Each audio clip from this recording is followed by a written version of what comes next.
For the STOHD.com Diamond in the Rough, and it's Kinston infielder Nate Recknagel.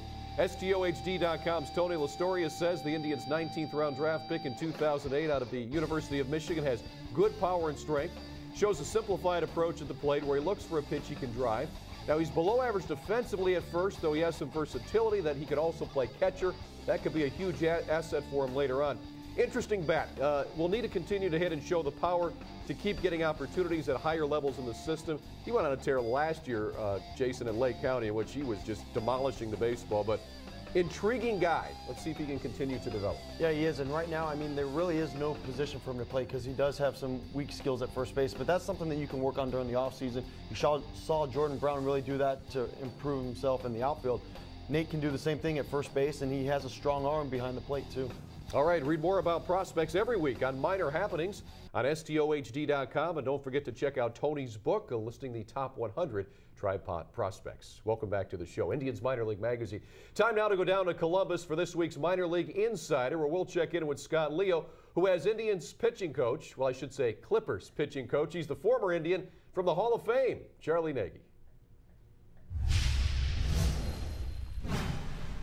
Thanks, guys. We are here with Clippers pitching coach Charlie Nagy to talk about this AAA staff, and it has been a whirlwind second half of the season in terms of roster moves.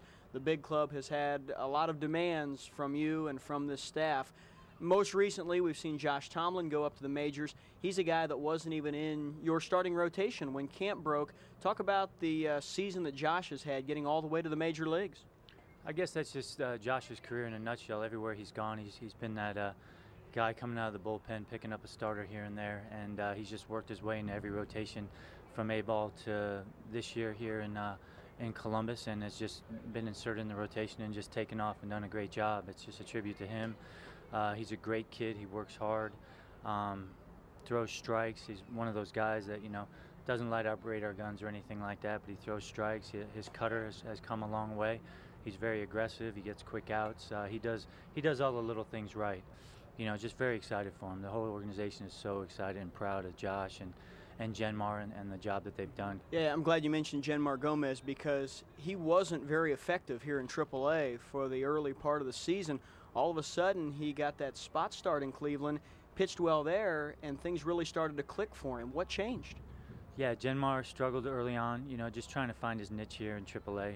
He was the AA Pitcher of the Year last year, I guess, in the Eastern League. And early on, he was just having some mechanical issues.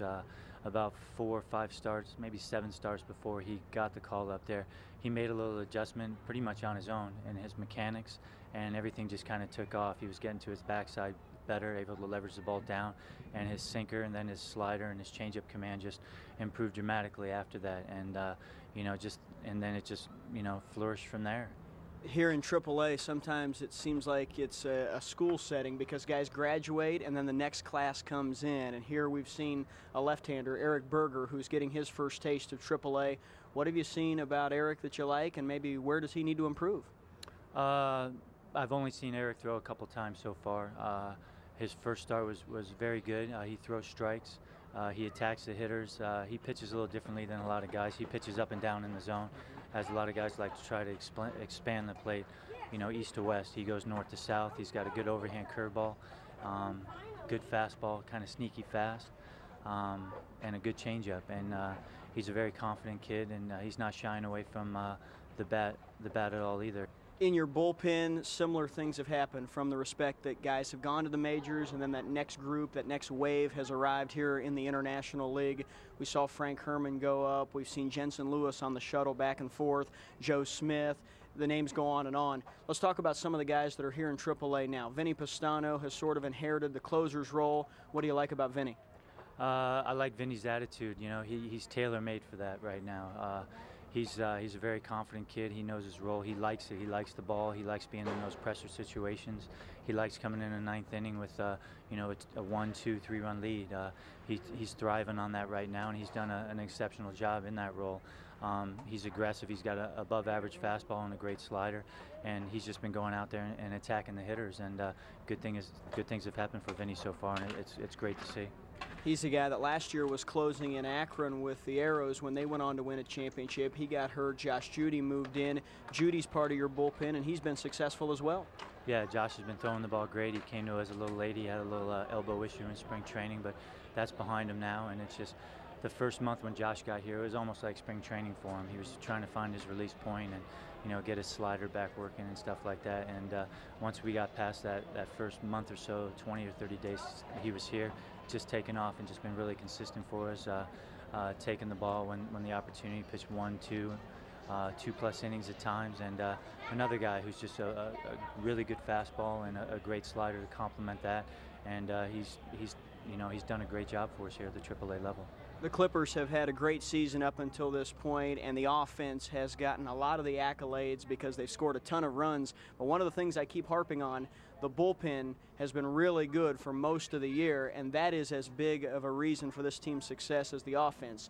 Do those guys mind being the unsung heroes, the fact that everybody's talking about the offense and maybe not those relievers that have managed to maintain the leads? Not at all. That's pretty much my whole career in a nutshell too right there. I had the good fortune of playing a lot of good teams with a lot of great lineups, and you know, you take the runs when you can get them, and you just come in.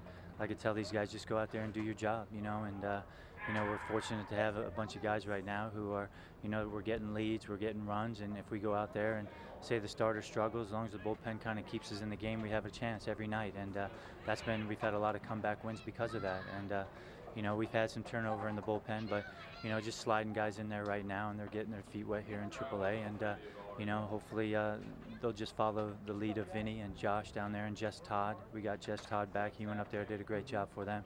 And, you know, and just continue on for the next 30-some-odd games we have. All right, Charlie, always good to catch up with you. I'm sure we'll talk again down the road. Thanks. Thanks, Scott. Pitching coach Charlie Nagy with us here as we talk Clippers baseball. Back to you guys. Scott, Charlie, thanks. And don't forget, we'll have it for you right here on SportsTime Ohio on Monday, August 23rd. Your next opportunity to see the Columbus Clippers. They'll be playing the Toledo Mud Hens. Again, that's just in a couple of weeks. As we take care of you, had several minor league games on STO. Fans enjoy it. Yeah, that's good to see the minor league guys, the prospects coming up, and you actually get a chance to see them on TV. All right, we'll take a break here with Indians Minor League Magazine. We just saw the Minor League Insider coming up. That means we'll take a look at our focus on the future. Scrappers infielder Aaron Fields. Make sure you stay tuned.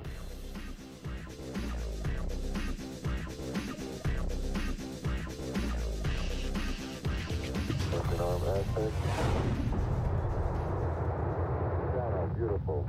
26, 36 feet per second up.